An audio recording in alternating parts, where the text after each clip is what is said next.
चुड़ैल और बच्चे। कुंदन अपनी पत्नी पारू और 2 बच्चों मुन्ना और रिया के साथ रहता है।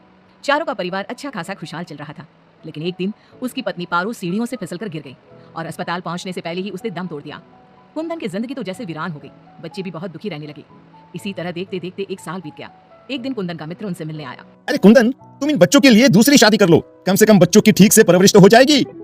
मित्र के बार बार समझाने पर कुंदन तैयार हो जाता है। नई माँ रूपा शुरू में बच्चों और कुंदन का बहुत ख्याल रखती है, पर 6-7 महीने बाद ही वो कुंदन के जाने के बाद आराम से सो जाती और जब मुन्ना और रिया स्कूल से आते तो, ए रिया, जल्दी से पूरे घर की सफाई कर और बर्तन धो दे, तभी खाना मिलेगा। और मुन्ना, जाकर छत की धुलाई कर। वो बच्चों से ही घर का सारा काम करवाती है। उन्हें खाना भी ठीक से नहीं देती।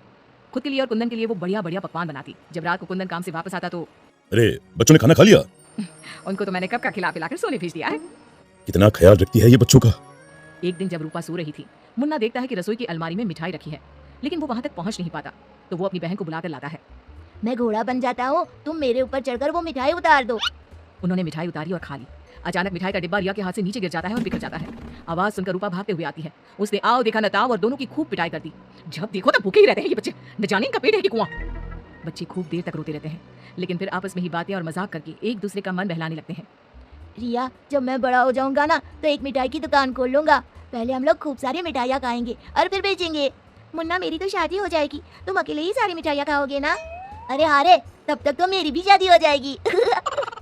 कुंदन जब घर आता है तब उसकी माँ बच्चों की खूब शिकायत करती है। अरे बच्चों, तुम्हारी माँ तुम्हारा कितना ध्यान रखती है, आखिर क्या कमी है तुम दोनों को? पिताजी, उनकी बात पूरी भी नहीं हो पाती कि हाँ कह दो कि मैं तुम्हें खाना नहीं देती, सारे दिन घर के काम करवाती हूँ, कह दो ना। मुन्ना चुपचाप खड़ा रहता है। अब तो हम दोनों को पिताजी से बात भी नहीं करने देती। नहीं माँ। मुन्ना और रिया बहुत दुखी होते हैं। रात को इन बच्चों ने नाक में दम कर दिया है, तुम इन्हें लेकर जाओ और कहीं जंगल में छोड़कर आओ। अरे ये क्या कर रही हो तुम? ये दोनों मेरे जिगर के टुकड़े हैं, इनके बिना मैं कैसे रहूंगा? कुंदन को बार बार समझाने पर भी जब वो नहीं मानता, तब उसे एक उपाय सूझता है। कुछ दिनों तक वो बच्चों के साथ खूब अच्छे व्यवहार का नाटक करती है। बच्चे खूब खुश रहते हैं। एक दिन, सुनो, जल्दी से नाश्ता लगाओ, मुझे 2 दिन के लिए शहर जाना है। रूपा बहुत खुश होती है। वो सोचती है कि ये तो बच्चों को जंगल में छोड़कर आने से रहा, मैं ही इन्हें छोड़ाती हूँ। कुंदन के जाने के बाद, बच्चे चलो आज हम तुम्हारी नानी के घर चलते हैं।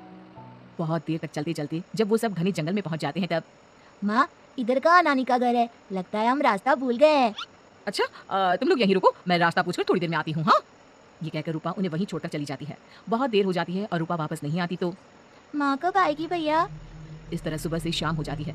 जहाँ एक तरफ बच्चे जंगल में अपनी माँ का इंतजार कर रहे होते हैं, वहीं दूसरी तरफ रूपा घर में आराम से बैठी थी। इसी तरह 2 दिन बीत जाते हैं और 2 दिन बाद कुंदन जब घर वापस आता है तो, बच्चे कहाँ हैं? मैं उन्हें जंगल में छोड़ आई। ये तुमने क्या किया रूपा? बच्चे बेचारे जंगल में अकेले कहाँ भटक रहे होंगे? क्या किया तुमने ये? देखो, अगर तुम्हें अपने बच्चों की इतनी ही चिंता है ना तो जाओ तुम और उन्हें ढूंढते रहो। कुंदन बच्चों को ढूंढने की बहुत कोशिश करता है, पर बच्चों का कुछ भी पता नहीं चलता। कुंदन बहुत दुखी होता है। अब वो हर रोज काम पर जाने के बहाने जंगल में बच्चों को ढूंढता हुआ भटकता रहता है। रूपा के जाने के बाद बच्चे रोते रोते आगे बढ़ने लगते हैं। माँ बड़ी चालाकी से हमें जंगल में छोड़कर चली गई। अब हमें रहने के लिए कोई ठिकाना ढूंढना ही होगा। अब तो अंधेरा भी गिर रहा है। आगे जाते ही उनको एक झोपड़ी दिखती है। बच्चों को थोड़ी आशा बनती है। दोनों भागते भागते वहां पहुंचते हैं और झांक कर अंदर देखते हैं तो एक बुढ़िया चरखे पर सूत काट रही थी। उसके शरीर पर सफेद वस्त्र थे। अंदर का माहौल बड़ा डरावना लगता है, पर बच्चों को तो कोई आसरा चाहिए था। वो दोनों दरवाजा खटखटाने लगते हैं। तभी वो बुढ़िया पीछे मुड़ती है। बच्चे जैसे ही उसे देखते हैं, उनके शरीर के अंदर भय से एक अजीब सी सिहरन दौड़ जाती है। माथे पर बड़ी सी लाल बिंदी, आंखें सुर्ख लाल और बाल भी अस्त व्यस्त। जैसे ही उसकी नजर मुन्ना और रिया पर पड़ती है, उसके चेहरे की रौनक पड़ जाती है। वो बड़ी प्रसन्न होकर कहती है, आओ आओ बच्चों, मैं तुम्हारी दादी जैसी ही तो हूँ, आ जाओ। बच्चों को प्यार से वो घर के अंदर बुलाती है। बच्चों के लिए खूब सारी मिठाइयाँ, फल और बिस्किट ले आती है। बच्चे तो पहले से ही भूखे थे। वे खाना देखकर उस पर टूट पड़ते हैं। उनका सारा डर भी दूर हो जाता है। वो खाने के बाद तुरंत ही सो जाते हैं। जब सुबह उठते हैं तो, बच्चों, हम घर के पीछे वाले बगीचे में चलते हैं। वहाँ बहुत सुंदर फूलों का बगीचा था। मुन्ना और रिया वहीं खेलने लगते हैं। बुढ़िया अंदर चली जाती है। तब तक मुन्ना की नजर एक गिलहरी पर पड़ती है जो एक कोने में दुबकी हुई थी। मुन्ना उसे प्यार से अपने हाथ में उठा लेता है। तभी गिलहरी इंसानों की आवाज में बोलती है, बच्चों, तुम लोग यहाँ से भाग जाओ। ये बुढ़िया एक खतरनाक चुड़ैल है। तुम्हें खिला पिलाकर पहले मोटा करेगी, फिर पिंजरे में डाल देगी। सभी बच्चों को ये जादुई छड़ी से पशु पक्षी बनाकर बगीचे में रख देती है। एक एक करके अपनी जादू की छड़ी से सबको बेहोश कर देती है और कढ़ाई में तेल गरम करके पकौड़े बनाकर खा जाती है। इसके पास एक आदमकद का पिंजरा है, ये खुद उसकी सफाई करती है। ये कहकर गिलहरी जमीन पर कूद जाती है। जब दोनों घर में जाते हैं तो देखते हैं कि बुढ़िया पिंजरे की सफाई कर रही थी और उसके मुंह पर खून लगा था। बच्चों को देखते ही अपना मुंह पोंछने लगती है वो। रिया चारों तरफ जादू की छड़ी ढूंढने के लिए नजर दौड़ाने लगती है। अचानक उसे जादू की छड़ी दिखाई देती है और वो दोनों लपट कर वो छड़ी उठा लेते हैं। जादुई छड़ी, पिंजरा बंद कर दो। पिंजरा बंद हो जाता है। पिंजरा बंद होते ही वो बुढ़िया एक खतरनाक चुड़ैल बन जाती है और चीखने लगती है। दादी, आज तुम भी पिंजरे में बंद होने का मजा उठा लो ना। दोनों हंसते हैं। दादी दादी, यही वो जादुई छड़ी है ना जिससे तुम सब बच्चों को चूहा, बिल्ली और गिलहरी बनाती हो? बोलो तुमको क्या बनना है? मुझे बाहर निकाल, वरना मैं तेरा खून पी जाऊंगी। छड़ी मेरे हवाले कर दे। दादी पिंजरे में कुछ खाने को दो, ये लो। तब तक आम की गुठलियां चूसो, इनमें अभी भी बहुत रस बचा है। दोनों आम की ढेर सारी गुठलियां पिंजरे में फेंक देते हैं। एक बार मैं बाहर आ जाऊं ना, तुम दोनों के पकौड़े बनाकर चबा जाऊंगी। जे काली कलकत्ते वाली, तेरा वचन न जाए खाली। जादुई छड़ी, इस चुड़ैल को मछली बना दो। जादुई छड़ी, एक बड़े से कढ़ाई में तेल गरम कर दो। जादुई छड़ी चुड़ैल को मछली बना देती है। दोनों उसे उठाकर एक बाल्टी में डाल देते हैं। कढ़ाई में तेल गर्म हो रहा होता है। मुन्ना और रिया दौड़कर बगीचे में जाते हैं। वहाँ बहुत सारे जानवर और पक्षी होते हैं। जादुई छड़ी, इन सारे लोगों को इनके असली रूप में बदल दो। तभी सारे जानवर और पक्षी बच्चों में बदल जाते हैं। सब कमरे में आ जाते हैं। हमें इस चुड़ैल ने बहुत तड़पाया है, चलो आज इसको मजा चखाते हैं। जादुई छड़ी, इस चुड़ैल को पिंजरे में डालकर फिर चुड़ैल बना दो। पिंजरे में कैद होकर चुड़ैल फिर चिल्लाने लगती है, ये सारे के सारे शैतान कैसे यहाँ आ गए?